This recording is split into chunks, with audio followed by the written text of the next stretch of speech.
A sharp drop in asset values that signals the end of the market cycle's expansion phase is what we call the Minsky Moment. The Minsky Moment could be the defining term of our times, a concept that could be used to describe the current American economy. Let's analyze if this term correctly describes our economic situation.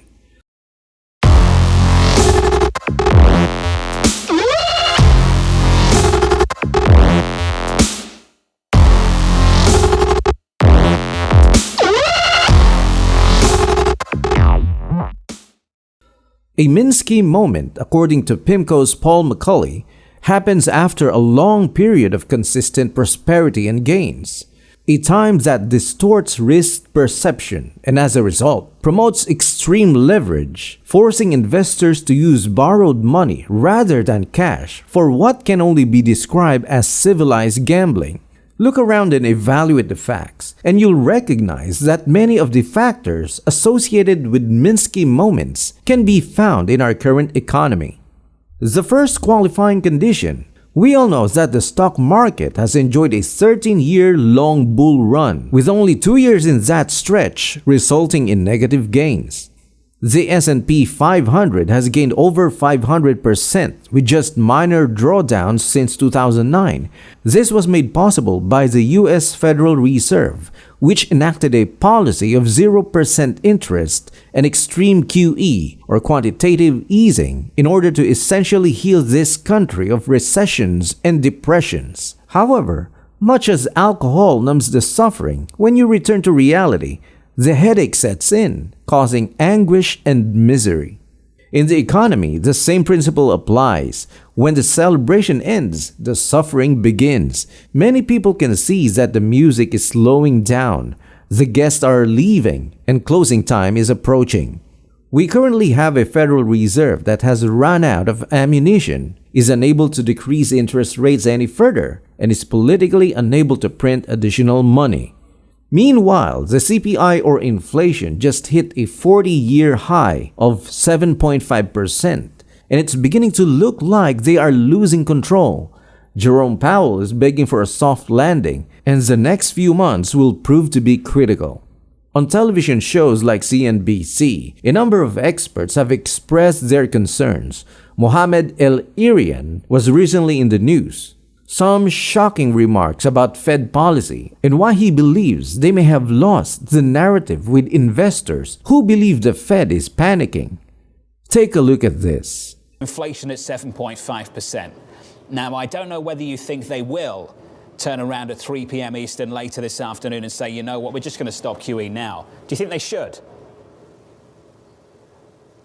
I don't, and I don't think they should do an inter-meeting hike, not because I don't think they are way behind on policy. They are so far behind, John. I don't remember a central bank being so far behind. You know, I warned that this was going to be one of the biggest policy errors. It certainly was one of the biggest inflation miscalls in the history of the Fed, and unfortunately, my nightmare is playing out. I wouldn't do a meeting. I wouldn't not announce the balance sheet. I wouldn't stop QE suddenly. They should have done that much early. If they do it now, the market will sense blood. They will sense that the Fed is panicking. The Fed has to do three things really quickly. It has to regain control of the inflation narrative. They have to be very straightforward, explain to us why they were so wrong and why we can now believe their inflation forecast. Two, they have to regain control of the policy narrative. They have to give us some sort of sense of what the soft landing looks like. And then three, importantly, they also have to show a lot more humility. El Irian uses the term soft landing to warn Powell that he needs to tighten quickly without spooking the markets, which is easier said than done. The understanding that a Minsky moment is approaching has arrived. The investment landscape is being overtaken. We discuss how one of the factors required for such an occurrence is a long time of persistent euphoric expansion. However, there is a second component that must be present: excessive borrowing.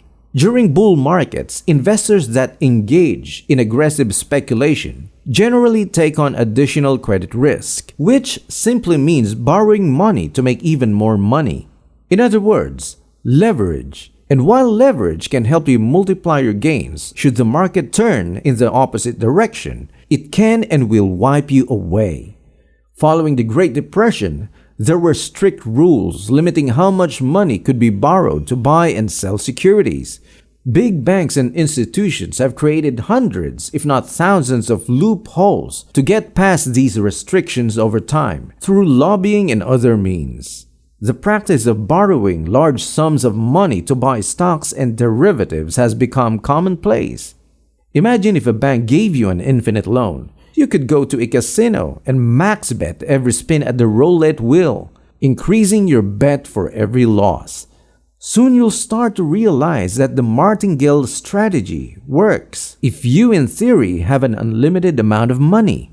These institutions do it using securities. They make large bets, and when they lose, instead of receiving margin calls, they borrow billions of dollars and use it to buy up the assets, causing its price to rise and preventing losses. This strategy is a recipe for disaster, as one day, black will come up 10 times in a row, and the line of credit will dry up, leaving you with mind-boggling losses. For years, Warren Buffett and Charlie Munger have warned everyone about this horrible Wall Street practice.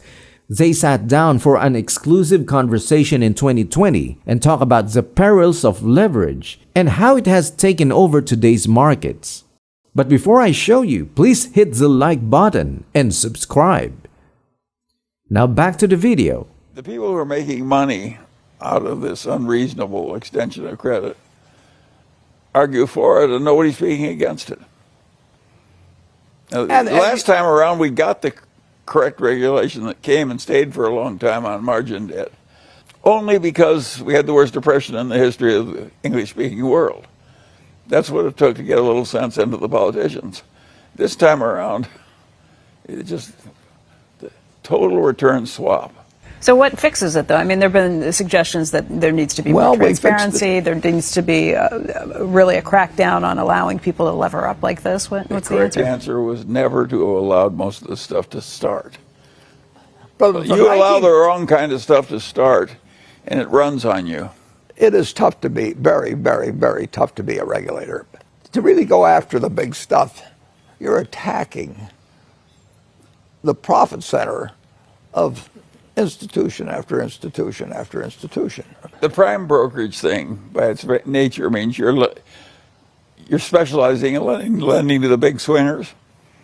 And of course it's dangerous. And the rules they violated, the same guy was doing 4 or 5 brokers at once, and of course he was buying stocks to keep them up to prevent margin calls.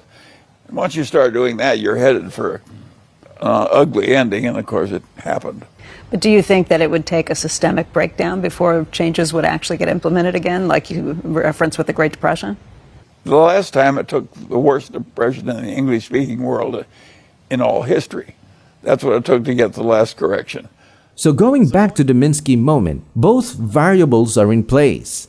As previously stated, we have had a long period of exuberant expansion and a large amount of leverage or borrowed money speculating. The only remaining uncertainty is when the tipping point will occur. Market crash prediction is a near impossible task that requires more luck than expertise.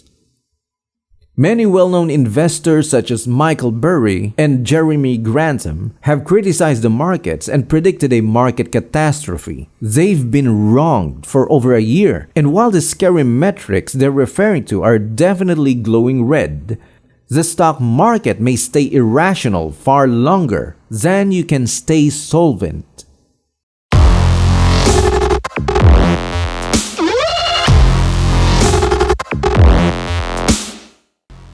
I hope you liked this video, and as always, thank you for watching. Don't forget to subscribe and hit the like button. This is your Top Tech and Trades channel, and I'll see you in the next one.